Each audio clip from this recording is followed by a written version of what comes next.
Dwarka. For thousands of years, that name was something you'd only find in epic poems. It was this legendary golden city, founded by a god, a true marvel of the ancient world. But what if that legend is actually more than just a story?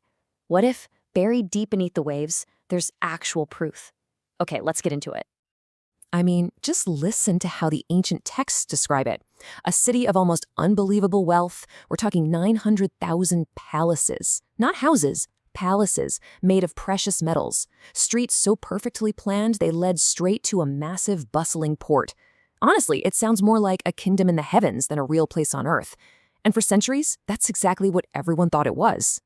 For the longest time, the story of Dwarka was just filed away under mythology. A great tale, sure, but with no real basis in reality. But then, whispers started. Strange reports from people who saw something impossible under the sea. And all of a sudden, this ancient legend started to look a lot like a treasure map, leading to one of the biggest archaeological mysteries of our time. So, to really get why this search is so important, we have to go back to the story that started it all. And this isn't just any old legend. It's a foundational epic. A tale of gods, heroes, and a magnificent city that was destined for a very tragic end. So the story goes like this. Lord Krishna was looking for a safe place for his people, a real sanctuary.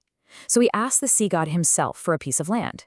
And on this land, gifted by the sea, this incredible, fortified city was built. But its glory, well, it was fated to be temporary. A curse predicted that as soon as Krishna left the mortal world, the sea would take back its gift. And according to the epic Mahabharata, that is exactly what happened. The entire city just vanished beneath the waves. For thousands of years, that's where the story ended.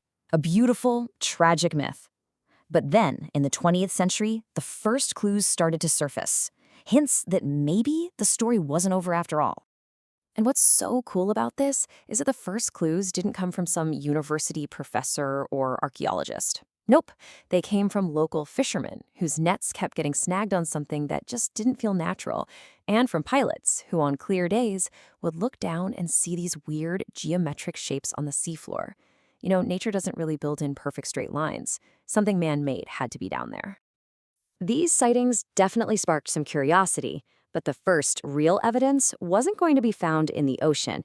It was actually waiting on dry land, right under the feet of a really determined archaeologist who was about to dig straight into the heart of this legend. So this archaeologist, Dr. S.R. Rao, he just had this hunch. He was convinced that the legends weren't just stories.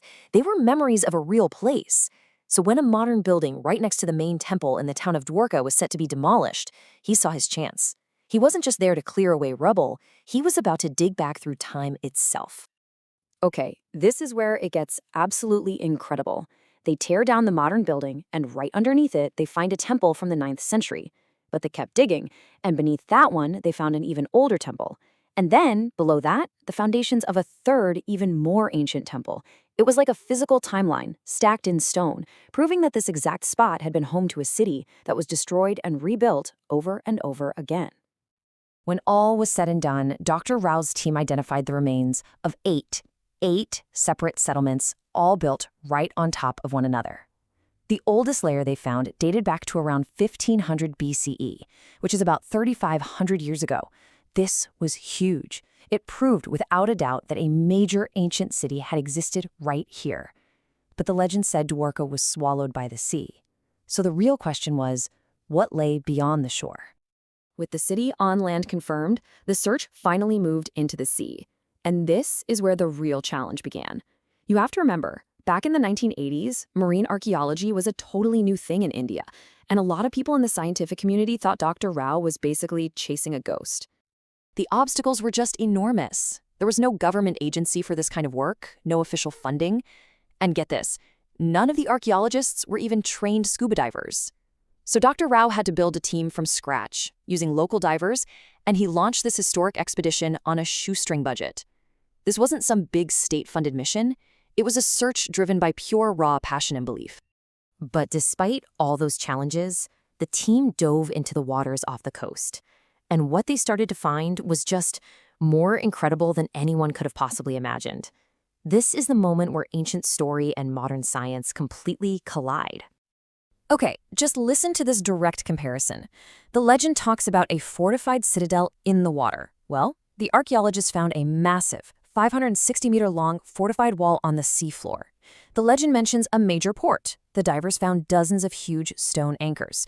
The legend even names the specific island it was built on, Kusastali. And guess what? The ruins are located right there, at a place that matches the description of Bet Dwarka Island. It's like they were checking items off a list from a 3,000-year-old text. And then came the carbon dating of the artifacts. Some things, like pottery, dated to around 3,500 years ago, a perfect match for the settlement on land. Other finds dated to 5,000 years ago, which lines up perfectly with the traditional age of the Mahabharata War. It all seemed to be fitting together like a perfect puzzle, until one artifact produced a date that shattered every expectation, a date that came back as 9,000 years old. Let's just stop and think about that for a second. 9,000 years. That is older than the Egyptian pyramids. It's older than the great Harappan civilization of the Indus Valley, one of the world's very first urban cultures. It is thousands of years older than the story of Krishna and Dwarka is even supposed to be. So how on earth do you explain fighting an artifact from a civilization that is, by all accounts, thousands of years older than the very legend you're trying to prove? And this, right here, is where the search for Dwarka just blows wide open. It stops being just an archaeological investigation and turns into one of history's most profound and compelling mysteries. So let's be absolutely clear about what we know for sure. The work of Dr. Rao and the teams that followed has proven one thing beyond any doubt. A large, well-planned, and ancient city did exist here, and it was tragically lost to the sea. That is now a historical fact. The real question is, what city was it? Well, this has basically led to two main schools of thought. The first is the historical view. It suggests that this was a major port city, maybe from the late Indus Valley period or an even older unknown civilization.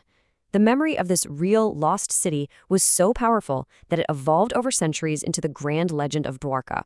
Then you have the mythic view, which holds that this is Krishna's Dwarka, and that these findings are simply the physical proof that the events of the Mahabharata are literal historical fact. And that leaves us right here, with the ultimate question.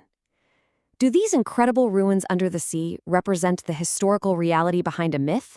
Or do they point to a much, much older, forgotten chapter of human history that we are only just now beginning to uncover? For now, the answers remain hidden in the deep, just waiting for the next generation of explorers to bring them to light.